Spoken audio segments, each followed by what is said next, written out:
Right, good afternoon everybody and welcome back to Thai Talk with Dan, the channel where we share all of your Thailand stories. Now today's story is a man from Sweden that wants to share about his own experience where it started off bad and ended up good in the end. Hey, fancy that. The story is about 3 Thai women and a Thai man.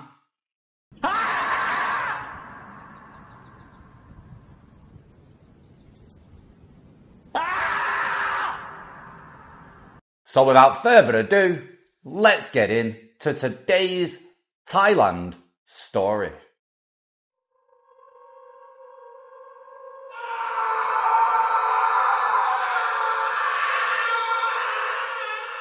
Hi Dan, my name is Victor and I am from Sweden.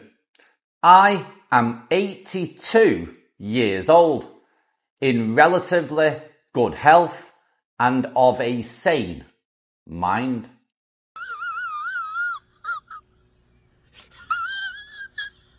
I have been following your channel on YouTube for quite some time now, and I always find your videos very interesting and amusing to watch. Most of the time, they are about poor Farang suckers being conned by ruthless Thai bar girls from Isaan.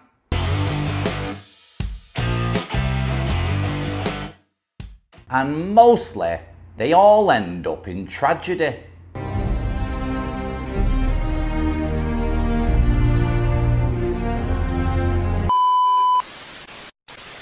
Now, as I have heard so many other people's stories, I want now to tell you my own story. It started back in August 2014 and continues till today. My story is about meeting 3 Thai women and 1 Thai man. 2 of the women and the man were from Isaan and 1 woman was from Chiang Mai. I met all of them on Asian Euro, which later became Thai friendly.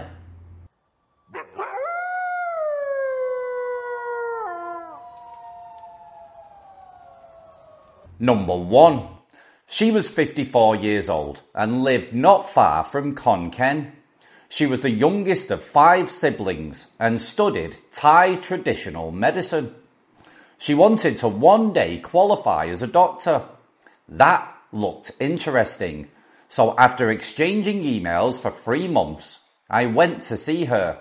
I liked what I saw and we stayed together in all for more than 2 years. I paid her a salary. She never asked for one, but I thought that was the thing to do.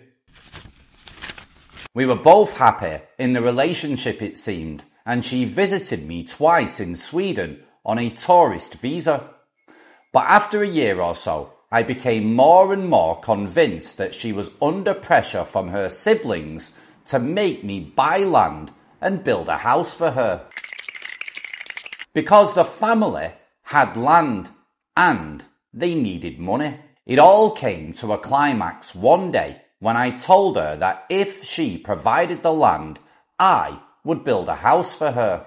I then was told, the Farang should pay for both the land and the house, and if you don't like that, you can F off.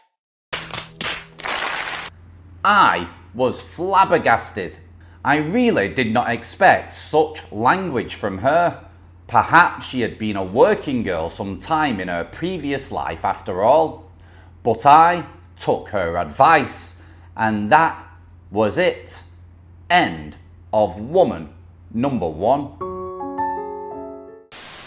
Now on to number 2. She was from Chiang Mai, about 50 years of age, and working as a hairdresser in her own shop. At first, when I met her, she seemed to enjoy my company and the horizontal action was fantastic. Sexy time. Yeah. But as time went by, Her interest in me slowly became less and less. I was more or less downgraded to the role of being her personal ATM, with excessive demands for salary and money for all kinds of things. She was also extremely jealous and would give me a hard time if I just looked at another woman. I suppose she was safeguarding her ATM. This didn't suit me at all. So after realizing that this relationship was just about money and not very pleasant, I ended it after about half a year. I went home and did not return to her despite frantic pleas to do so when she found out she lost her golden egg.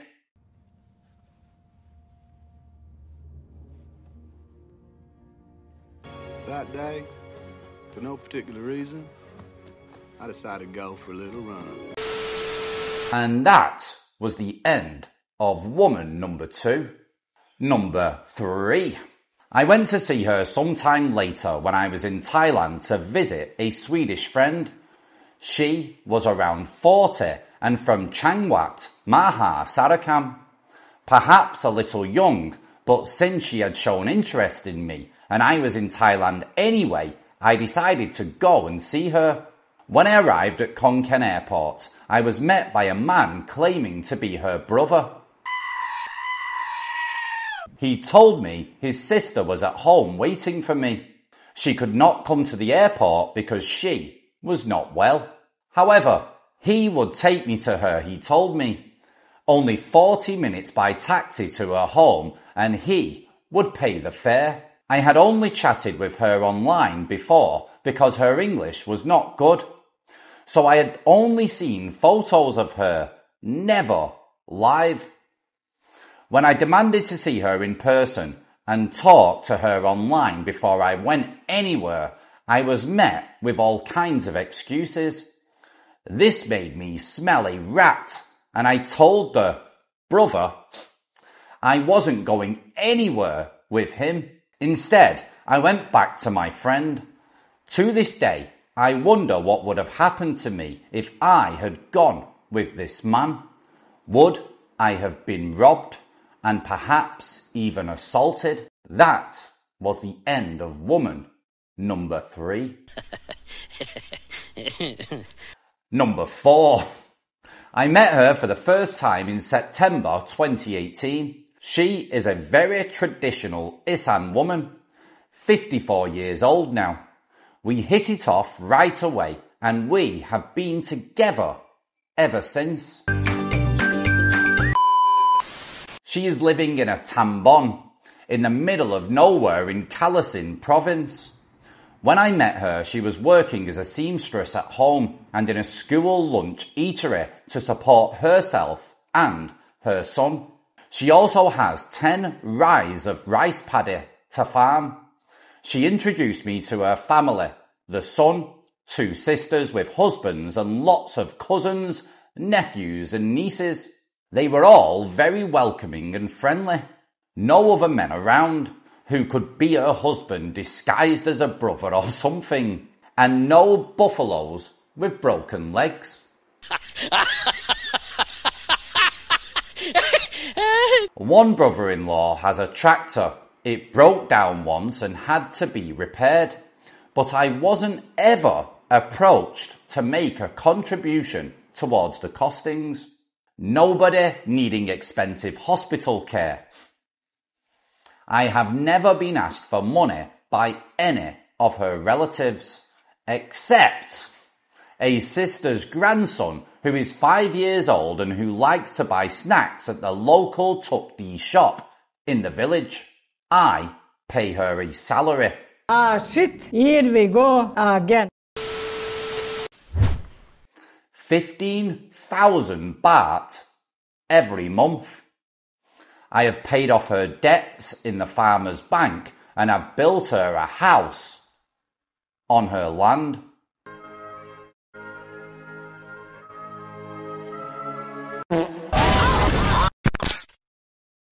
I am well aware somebody may think I am a sucker for spending all that money on a woman from Isaan. But if a woman shares her bed with me, I should share my pension with her. What could possibly go wrong, eh? That is my firm conviction. I am happy to do so, and I can afford it. She is in Sweden again this year for the 4th time and stays with me for 3 months. I will go to Thailand again in October to stay with her. Except for during the COVID pandemic, we have never ever been apart for more than 1.5 months in all the years we have been together in Thailand and Sweden. No end of woman. Number 4. And this with my story ends. Read it on your channel to prove that not all Isaan women are money-hungry monsters.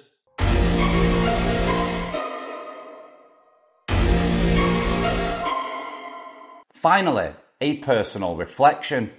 If you know how dirt poor Isaan is and what career opportunities young people living there have, perhaps one should not look too badly on women trying to build a future for themselves the only way available to them, i.e. the bar scene. Keep up the good work and all the best. Victor.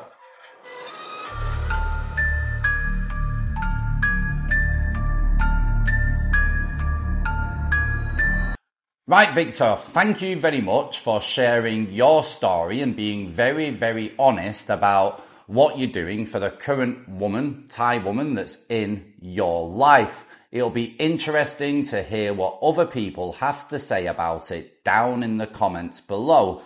But you seem to know what you're doing and you're kind of happy to do it. You're a happy guy and you understand the way things work here and you've done it. So I just hope that things work out for you and you remain with this woman for the rest of your years, and hopefully you have many happy years to come. Guys, I'm not going to go on too much. You all know where I stand on the salary department. There's a lot of nice guys that I do know that are living here in Thailand that do pay a salary to the wives. They understand the score and they've decided to do it. And they do seem happy for the most part, but I just have a big problem with it personally myself. I mean, if I'm married to somebody and I've been with them for years and I've got a child with them, then yeah, maybe I'd be happy to support them if they're at home and they're busy with the kids and taking care of the house well and all that kind of stuff. But if you don't have children with them, you're not married to them, you're not living together, you know the score with myself, guys.